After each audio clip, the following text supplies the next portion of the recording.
All right. It's actually my second time recording. I just recorded a 23-minute video that YouTube deleted.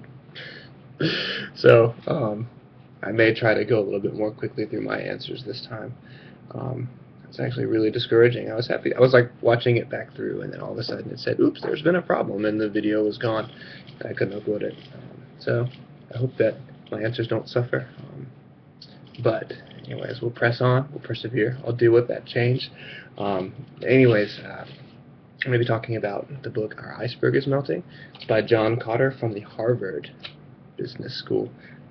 I think it's kind of funny that Harvard is always mentioned, but no other school is. But anyways, the first response asks me to describe the five main characters of the fable, and the first of which, well, I mean, the five are Fred, Alice, NoNo, Buddy, and Lewis. And Fred he was just kind of the everyday guy. He was the one who discovered the fact that the iceberg was melting. He was swimming around and he found a big old bubble, and he saw that the iceberg was going to bust apart whenever that bubble filled with water. So he was he was the man that identified the problem, and he took that problem to Alice, who then gave him a voice. She gave his argument some validity. She spoke up for him with the council, and she really helped the others in the leadership committee to get on board with what Fred was trying to communicate. Um, NoNo, NoNo was honestly, NoNo was kind of annoying. He ended up he was just he he reminds me of like a Rush Limbaugh kind of guy, and I'm not trying to make like a political statement, but um, he he was really attempting to create a culture of fear so that changes wouldn't happen. He was making some really sensational claims. I think at one point he was even talking about how he was he was trying to convince people that like the penguin god was going to send killer whales to eat their babies on the way to the new iceberg if they were trying to move, and he really ended up reaching at the end. He was at first he had some really valid points, but as the story progressed, he became increasingly desperate to garner some kind of following. Um, but next is Buddy, and Buddy was just really the likable guy. He was described as not being the brightest of the bunch, but he was able to really relate with the colony. He was the one that was able to take what the professor was discovering. He's able to take the message that Fred was trying to communicate, and he made it accessible to the whole colony. He was really relatable. He was very empathetic. He helped a lot of the everyday penguin, everyday person, everyday penguin. He was the one who was really on the ground. He was their boots on the ground. So for them to be able to go out and get this message to the people in the colony. Let's see, and finally we've got Lewis. Lewis was really the leader among leaders. He was the head penguin. He was the guy that everyone respected. He had been around for a long time, so he really knew how to communicate with the colony. He knew what they were going to need to hear. He knew how to communicate with them. So he really gave the idea, the vision, a voice. He was the one that made sure that that the issue was disseminated to the whole colony in a way that would help them to change. The next question asks, what part did NoNo play in the story, and how can someone with this personality type be beneficial to a group at times? As I went into a little bit earlier, NoNo he was the naysayer. He was the guy that was opposing change. He was the one that didn't want things to move forward. He was comfortable, and I think that he was just afraid of having to live a new life. Um, but although that that proved to be somewhat somewhat difficult to deal with, I think that someone who has a personality like NoNo can be very beneficial at the same time. Because what NoNo did is he poked holes in the vision. He poked holes in the ideas, and he exposed a lot of weaknesses to the committee. He was the one that was challenging the ideas. He was challenging he was challenging the change, and so it forced the committee to, I don't know, it really forced them to beef up their arguments. It forced them to face some of the issues that they would likely face with some of the other colony members. He helped them to strengthen their argument. He helped them to strengthen their claims and to really create a clear, succinct, it's a hard word to say, succinct, but a vision that was going to make an impact, something that wasn't ambiguous. It was, he helped them to really refine what they were going to communicate to the group. The next question asks, what is your take on forming a group or committee to analyze the situation and to look into possible solutions to the overall problem before presenting the problem to the whole colony? Was this a good idea or not so great of an idea? I think that forming a group or committee for them was really great, because Fred didn't have the prestige of the rest of the leaders. If he had tried to go it alone, he would have been unsuccessful in convincing the colony to move. So he gained a lot of credibility by forming a committee. He also gained a lot of insight into how to go about helping the colony, because ultimately he wanted to help. But to do that, he had to create a culture of change. He had to share a vision. He had to inspire a group of his peers to do something that was uncomfortable. And so having a group of people that were going to bounce ideas off of one another, they're there to talk and to figure things out and to work through the problems, it really helped them out a lot. I think that another good thing that they did when forming their committee was that they only picked like 5 or 6 committee members. I think that was really good, because I know that sometimes a committee can grow to be too large, and there are too many ideas, there are too many mouths talking, there are too many opinions, there are too many, just too many people. And when there are too many people in a committee, things just don't get done because there can never be a consensus. I think about the United States Congress. Sometimes there are just too many people. Not that we should. Never mind, I'm talking too much about politics. Oh gosh. But, when there are too many opinions and there are too many strong opinions, things take much longer to come to fruition. And so having a smaller group, a more intimate group, a group that was going to be able to work efficiently was really good. The next question asks, how can you reduce complacency and increase urgency within your own community? And I think this is a great question, because reducing complacency and getting people on board with something is that's central to communicating an idea. That's central to creating change, because if people don't care about changing, then they won't do it. They won't go along with it, even if it's a great idea, even if the change will produce some very positive results. The people who are going to change have to be on board. And it's difficult to do that. I feel like making the issues relatable, being genuine, being authentic, making sure that in addition to communicating an idea, it's important that you communicate a sense of genuine concern for the group of people. Make sure that they know that the change is for them, that it's not something selfish, that it's not motivated by greed or by some other just some other distasteful motivation. I think making sure that the audience knows that it's something that's going to benefit them, something that's for them, is important. I know that we faced this in Johnstone early on. Johnstone had a reputation that preceded itself. Johnstone was known as the place where freshmen came to be wild. It was the party dorm, party community.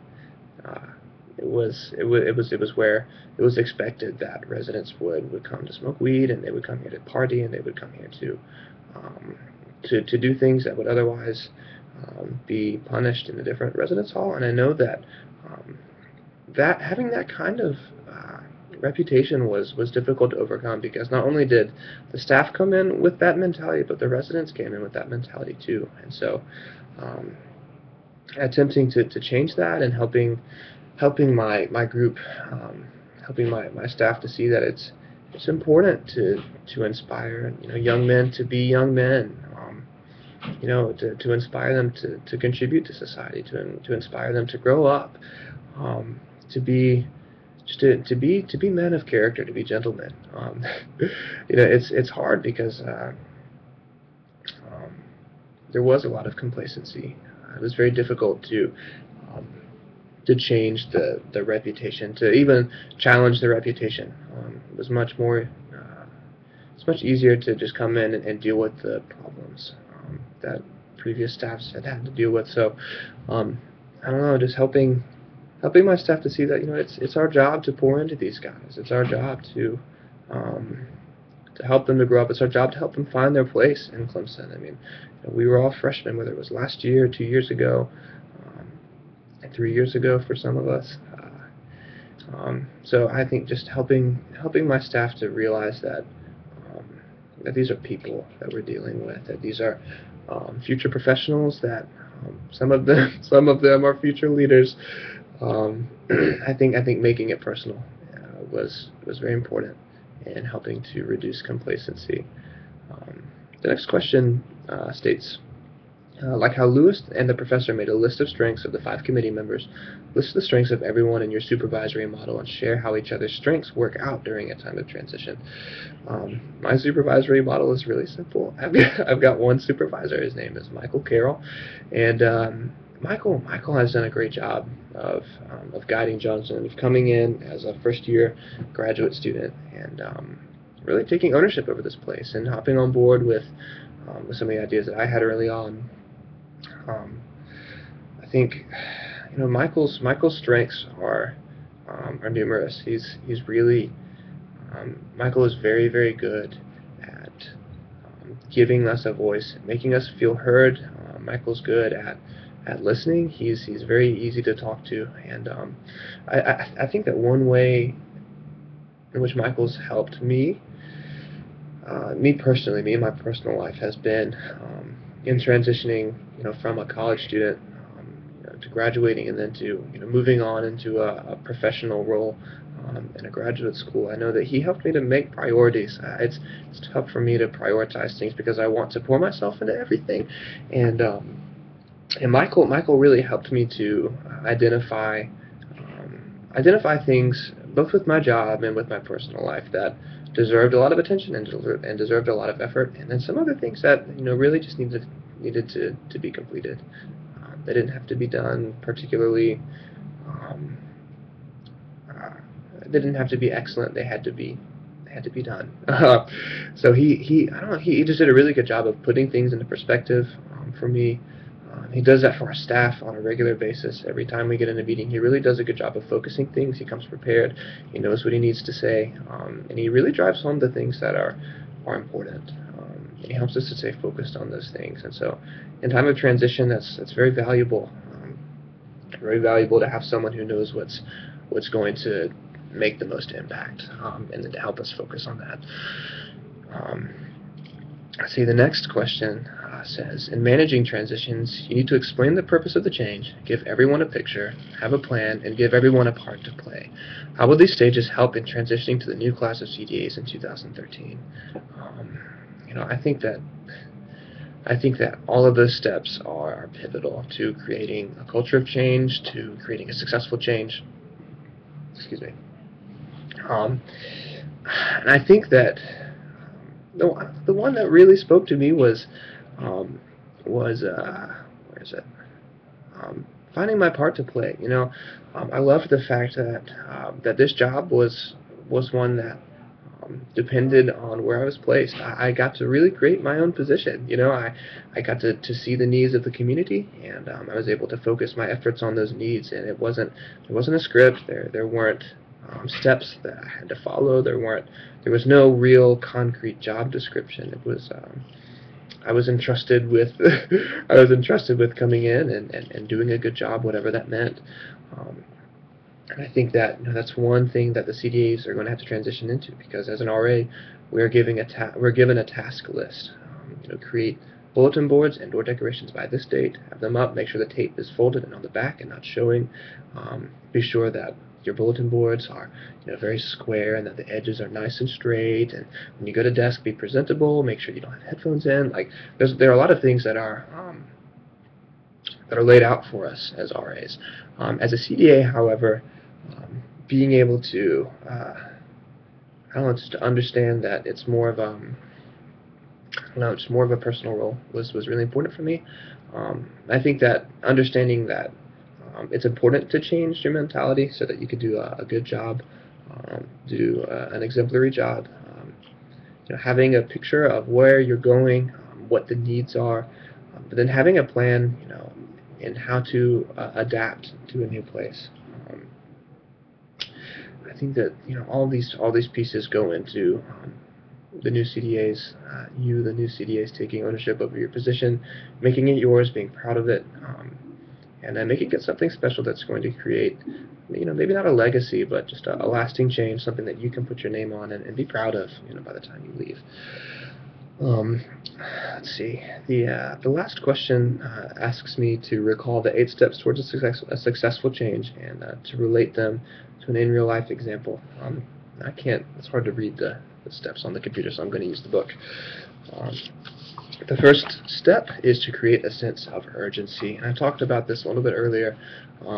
But my example is going to be kind of trying to create a culture of respect, of mutual respect, and of maturity in Johnstone.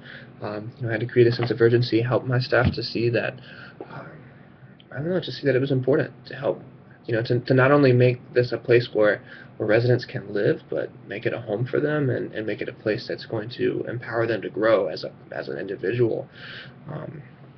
It early on began with speaking with Michael during the CDA training. It was great.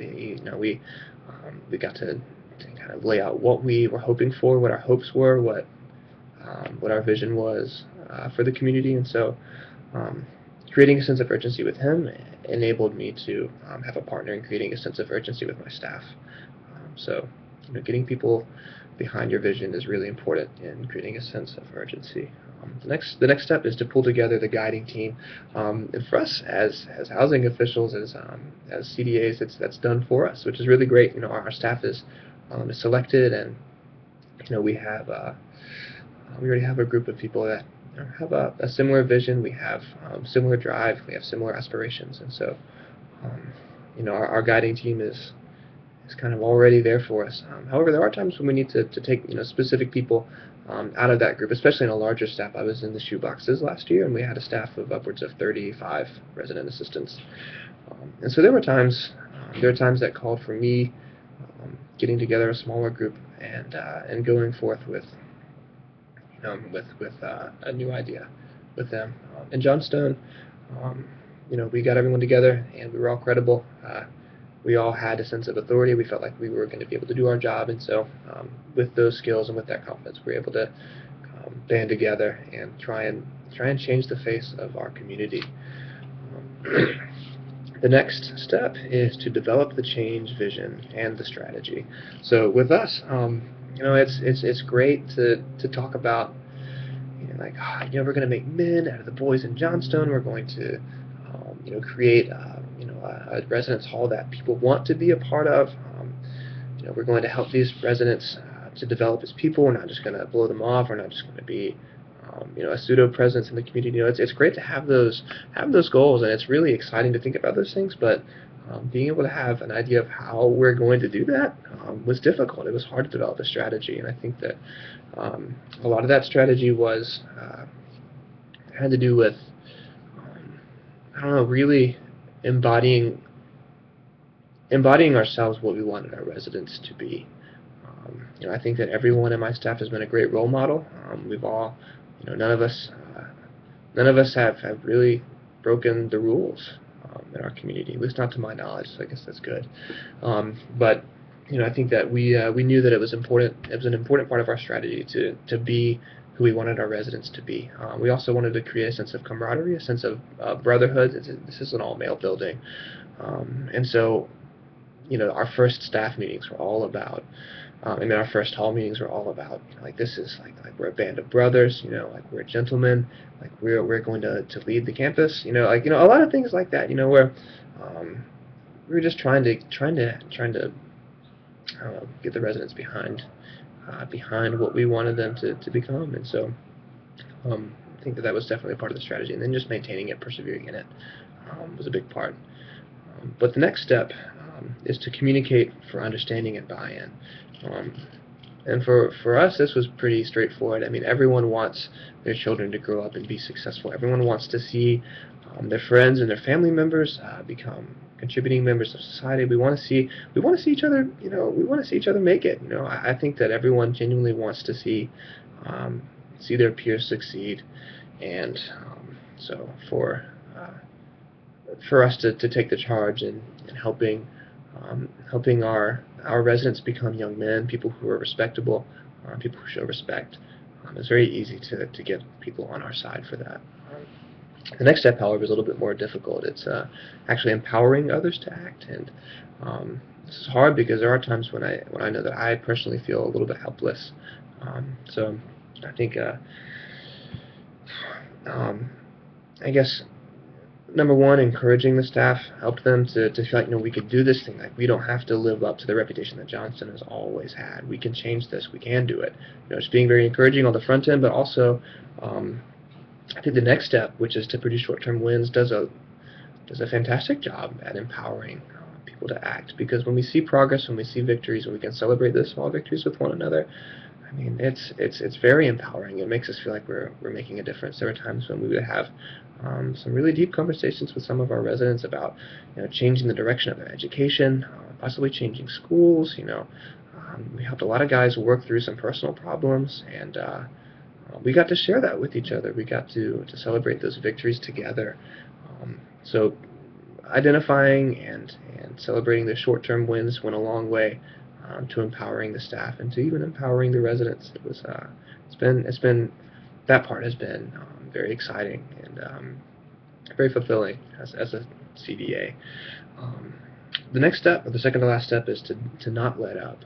I think perseverance in any change is the most difficult portion of it, because it's one thing to have an idea and then to inspire a group of people to follow in that idea, but then to persevere in it is very difficult. That's where most people fail, is they don't persevere. And I know that became an issue in Johnstone because, I mean, the very first night we had a resident arrested and taken to jail for I think it was for possession of marijuana or something like that. And like after being fired up, after training and everything, we're like, we're going to change this place, we're going to do it. We were all really excited, and then the first night, we had a guy taken to jail, and we're like, oh gosh, well, I guess we haven't made much of a difference yet, but identifying that as an isolated incident, as a symptom of a greater problem that we were going to be able to face, that helps us to persevere, to remember that we were capable, to inspire ourselves a little bit, helped us to persevere.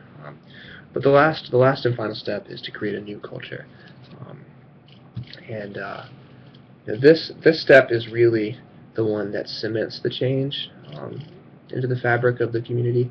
I really hope that we as a staff have created a lasting culture in Johnstone, one of mutual respect, one of one of maturity. And I know that our community has had its fair share of adversity, but I do know that there have been some significant changes in the behavior of our residents, and the way that they carry themselves, and the way that we talk about our community. We take pride in this place, even though it is a bit of it's a bit worse for wear. It's been around a while, but I think that us really believing in the changes that we've created, and then helping others to believe in those changes will help them to last. Persevering in it, making sure that we don't stop, pushing for the change is important. But I think that it's everyone's hope that they can make a change that lasts. But I thank you for your time. I know that my video is a bit long. Trust me, I know. This is the second time I've recorded it. But I appreciate the fact that you, the new CDAs, are going to be taking our place. I invite you to call me or to send me an email.